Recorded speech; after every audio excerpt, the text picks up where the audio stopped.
to another Raid Shadow Legends video with Blazing Corp. Today we are continuing our Doom Tower series here. So let's see what stage we are on. We are on level or floor 80 and we are facing the Magma Dragon here. So obviously these guys get stronger and stronger every time we take them on in higher levels. So he's going to have higher resistance. He's also going to have higher accuracy there. So clan rankings, doesn't look like anyone in my clan has gotten here yet. So I will be the first blazing the way. So if you are my clan member and you're watching this video, thank you for watching. Hopefully you subscribe and hit like and leave a comment there. But at all, I do wish that you take together the mechanics of this particular level and the champions and what they do and the roles they succeed there, so that way we can beat this gentleman together. And every time you beat him, you get more powerful there because you can get better gear. For global rankings, yeah, it looks like just a bunch of nuke teams here from the whales here that are in the game here. I will not be putting together a nuke team here because I do not have the champions or the gear for a nuke team. This is more of a mid-gamers ability to think through this level here and really just boil it down to, hey, how can we mitigate damage here by making sure we get a Provoke out on the boss at least once every 3 turns here, and then whittle him down there. So the main component here, because Iron Brago has a 1-turn Provoke, is going to be Iron Brago. Here we are going to follow that up here, and he is negative affinity, so it works kind of double there, which is nice. So we're going to follow that up with our DPS, Sato. We all know how much I love my Sato. There, he's got a decent amount of crit damage here that he can do. He's not overpowered by any means there. He's running at about 180. No, I think he's actually 170 something right now there, so he's not terribly fast. But he does have room to grow in terms of getting way more crit damage there. He's running about 4,300 attacks, so way more crit damage would be nice, something in the 200s. Right now I believe he's at about 130 to 140-ish right now. Alright, who else should we bring in here? So I always like bringing Deacon pretty much everywhere I go. We're going to try this first with Iron Brago just to get the extra defense in the Doom Tower battle here. If it doesn't work and we need a little bit more speed, we will switch it out here to get Deacon in the lead, 19% speed aura, and plus his increase turn meter and decrease turn meter is always going to be good there on the dragon here. So although I don't know if the dragon can be turn meter manipulated, we're going to find out, I guess there. Not that I really pay attention to that. I should actually pay attention to that more. So Madame Serris, obviously she's kind of a staple in the Doom Tower for me when I'm facing bosses here. And then Bad L, passive heals. He's going to resist a lot of what's going on because his resistance is ridiculously high at over 200 there, and he's constantly going to be putting out heals every time he does his A1. Even though it's a small heal, it does help there because that accumulates over time. He also puts on poisons there as well. So there's no real special mechanics here in terms of things that you need to do. It's just a simple, make sure you get the Provoke out on there, and that way you can control the Magma Dragon's AoE attacks there. But this should be a good enough team here to kind of take the Magma Dragon down. Madame Serris is going to provide that attack down and defense down. So that way Saito and Iron Brago can go in there and smash, do what they do best. All right, so we've kind of shown you a team that you can put together. You can absolutely put different champions in here.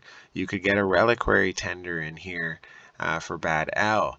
You could do an Apothecary in here for Bad L. Here with his speed boost there and his heals. And, he's constantly, if you make him fast, he's constantly rotating those abilities in very quickly. Another way you could run this is you could put Allure in there and have her be doing turn meter control there. She's pretty squishy though, so you'd have to build her out with quite a bit of defense if you want to do something like that, especially at such a high level in the Doom Tower. But certainly something that you could do if you wanted to on that end. There. Now you could also bring in a Miscreant monster if you needed the sustain. If for some reason you didn't have Iron Brago, who puts in that passive increase defense stat, plus his 34 increased defense stat for all allies in this Doom Tower battle. So let's get this started. Let's see how we roll. So this whole thing should be able to be autoed. I don't see any issues with it not being on auto, unlike the Nether Spider and the Scarab King, who, at least with my teams, the way I have them set up, need to be manualed there. Now, there are those quality of life improvements coming down the line where we're going to be kind of able to override the AI. And that's going to be fun. I think that's going to actually put another nice wrinkle into the game where you're going to be able to say, okay, I have a Scarab King boss team, and this is what I want them to do versus the Scarab King in terms of abilities I want them to kind of acclimate there during the battle. So that's definitely going to cause us to think quite a bit more about how we want to set that up, and I think that's a nice wrinkle to the game. So I really like games that are going to make us think there on that end.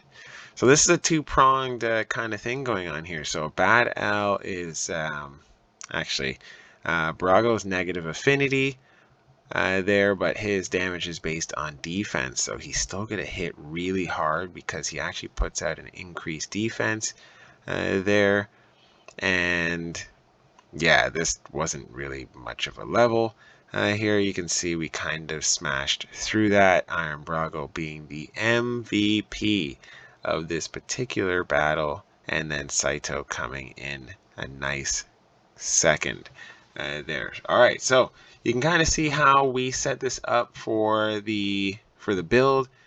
Defense down and decrease attack. Super important in the Doom Tower. So you can bring in Stagnite, you can bring in Duct Appears to do what Madame Serris is doing. I just like having Madame Serris because she can also strip buffs if needed. Saito is just pure DPS. He buffs himself there with crit damage and higher attack there, so you don't need to bring in a straight support to be able to support him. So that's why I like him so much. He can kind of do it himself. And then Bad L, passive heals and continuous heals, poisons there, and he's positive affinity, so can't go wrong there either. Deacon, turn meter manipulation. I actually should have watched to see if he was actually causing any turn meter manipulation there, but it doesn't matter. There, obviously, whenever you face a dragon, you always bring as many poisons as you can. So that is another way that you could run this, is do a poison team and kind of kill him that way. A lot more dangerous because he has to actually take his turn to hit his poisons, or you have to bring in a poison exploder like a Naro or one of the other champions that do that. Now, last but not least, Iron Brago. There's just bringing sustain, sustain, sustain. There, everything's about sustain in the Doom Tower, and just really thinking through how your team is synergizing on that end. If you have any questions, feel free. Shoot me a comment, a like, and please subscribe. It really helps me here on the channel. I really love doing these videos for you guys, and I do love that starting to get the likes here and the video views from my regulars. I hope we can expand this channel there as the days go by.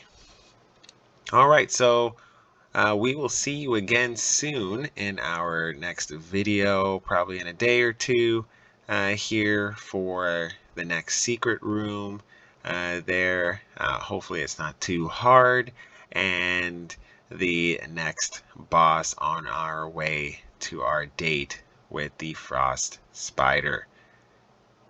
I'm looking forward to talking with you guys again. Let's chat then.